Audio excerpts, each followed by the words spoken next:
رسميا إمام عاشور ينضم إلى النادي الأهلي المصري قادما من ميتيلاند الدنماركية بعد تمسك السويسري مارسيل كولر المدير الفني للنادي الأهلي باللاعب إمام عاشور.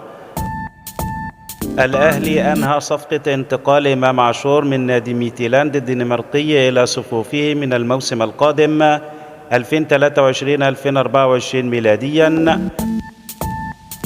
الأهلي أنهى صفقة إمام عاشور مقابل 3 مليون دولار للنادي الدنماركي، واللاعب إمام عاشور تنازل عن 400 ألف دولار قيمة مستحقاته من الصفقة لدى ميتيلاند الدنماركية. أصبحت صفقة إمام عاشور لدى النادي الأهلي ب2 مليون دولار و600 ألف. عقد إمام عاشور مع النادي الأهلي لمدة 5 سنوات قادمة إلى 2028 ميلاديا. الإعلان عن الصفقة بعد مباراة الأهلي والزمالك.